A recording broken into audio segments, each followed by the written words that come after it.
Ivan? Where are you? Come on, we gotta start the next review. Huh? Arthur, it is finally time. It's been a long year and you have learned much. Now I have nothing more to teach you. You have been given the skills needed to be the Grand Master of the Paladins, and now you must take the position on your own. I'm sure you're already saying you're not ready, and the show needs a second person. Well, tough shit, bud. You gave me enough trouble just trying to get the concept of cliché manipulating superpowers into your head. I am returning to my fortress in the mountains of Meta. We might not meet again for a very long time. The show, the Geekverse, our Order of Gary Stews, it is all up to you now. Farewell, Grand Master Arthur.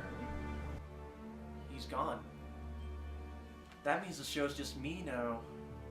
Party time! Cut that shit out! You still have to do your Halloween special. Shut up, it's November, jackass! Hey, you're the Grand Master now. You got responsibilities. Shit, you're right.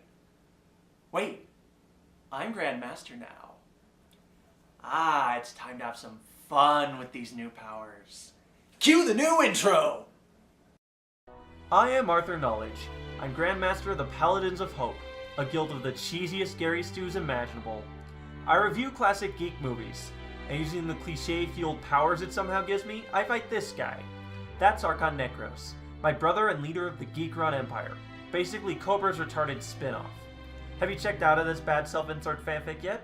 If not, come join me on the fun ride in The Quest for Geekdom. Hi guys, I'm Arthur Knowledge. Welcome to The Quest for Geekdom. Well, it's that spooky time of year again, where old priests and young priests get together, and sweet transvestites come out to socialize. But we're going to talk about something different today. This is Beetlejuice. An original concept by Tim Burton when he was just starting out, Beetlejuice is a fun ride that gives those of us with a demented sense of humor a really good laugh. While not necessarily scary, Beetlejuice is an interesting take on death and the afterlife, showing that perhaps the way we think that post-mortem life happens is not the reality. So set up your postmodern house and summon some spirits. Let's take a look. The first thing to talk about is the aesthetic. Burton's ability to create demented yet charming things is in full swing here. The Deeds live in a house that is disturbing as hell, and the afterlife is just as bizarre.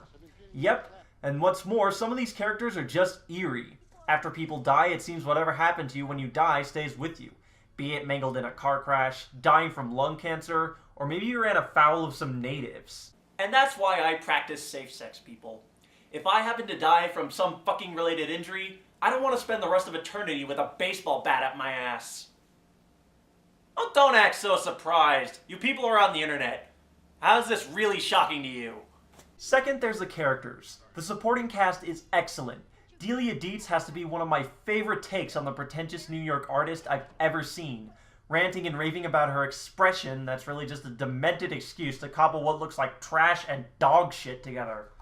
If you don't let me gut out this house and make it my own, I will go insane and I will take you with me! It's not helped that she's supported by Otho, the horrible amalgamation of flamboyance, self-importance, and an auteur interior decorator. Prissy and pretentious. Not to mention all manners of hilarious. I was one of New York City's leading paranormal researchers. Till the bottom dropped out in '72.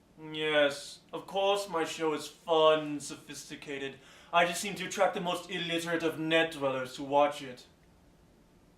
I beg you, please don't stop watching, people. I didn't mean that. Don't listen to this idiot. You shut up! While we should touch on the main characters of Alan and Barbara, the recently deceased and center of the story, they're not really the most interesting part of the movie. They're pretty much the people we're supposed to relate to in this messed up world.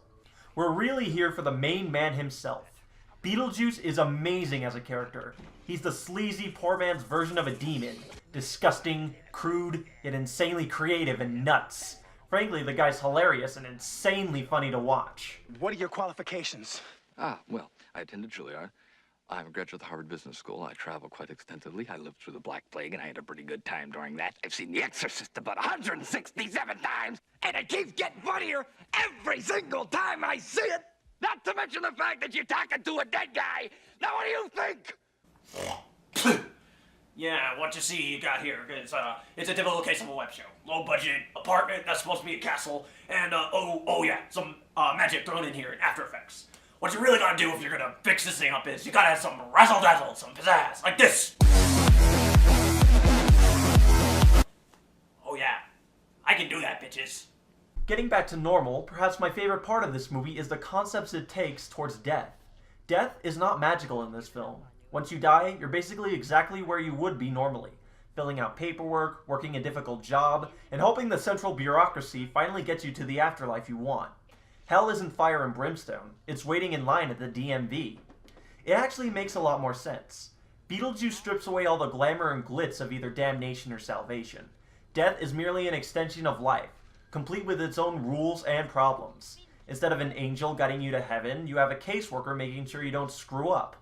Oh, and there's a freelance maniac who works outside the system but has very little credibility and might as well operate out of a trailer park. See, people? This is why I keep track of my karma. That way, when I die and it all gets added up, I don't get screwed. Let's see, multiply by 5, carry the exponent. What? Look, people, I live in a world made up of cliches where the universe revolves around stereotypical plot points. I can't exactly afford to have this shit not in my favor. Summing it up, Beetlejuice is an amazing movie. Hilarious, demented, and a great original product from Tim Burton. Guaranteed to give you a laugh during the season of scares. If you're a jaded, cynical guy, or just love disturbing comedy, you should totally watch this classic gem. The Office of the Afterlife, some of the worst people imaginable, and the most wonderfully disgusting poltergeist you've ever seen. This is an amazing flick which should be on the list for every Halloween viewing party. I'm Arthur Knowledge. Join me next time on the Quest for Geekdom. And we're clear. Now let's sit back and enjoy no Halloween festivities whatsoever. Nah, that's too boring. Now, who am I gonna fuck with on this belated Halloween special? I choose you!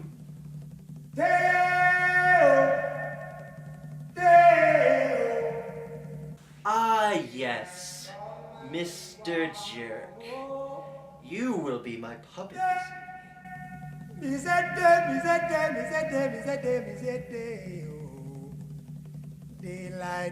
And now, Disney boy, you will dance! Work all night and a drink a rum. Daylight come and we want go home. Stack banana till the morning come. Daylight come and we want go home. Come, Mr. Tallyman, tally me banana. Daylight come and we want go home. Come, Mr. Tallyman, tally me banana. Daylight come and we want go home. Live 6 foot, 7 foot, 8 foot bunch. Daylight come and we want go home. 6 foot, 7 foot, 8 foot bunch. Daylight come and we want go home. Day is a day, oh. Daylight come and we want go home. Day is a day, is a day, is a day. Daylight come and we want go home. A beautiful bunch, a ripe banana. Daylight come and we want go home. Hide the deadly black tarantula. Daylight come and we want go home. Live 6 foot, 7 foot, 8 foot bunch. Daylight come and we want go home. 6 foot, 7 foot, 8 foot bunch. Daylight come and we want go home.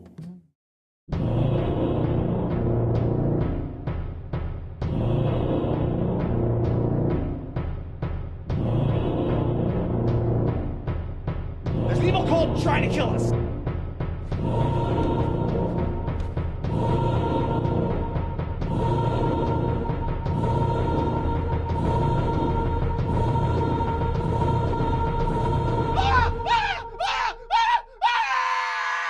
Cardiac arrest.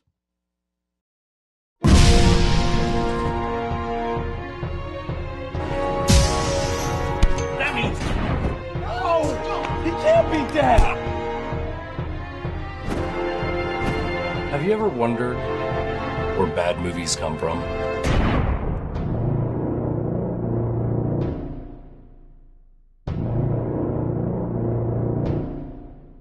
Cut! I pooped myself. Let's move on.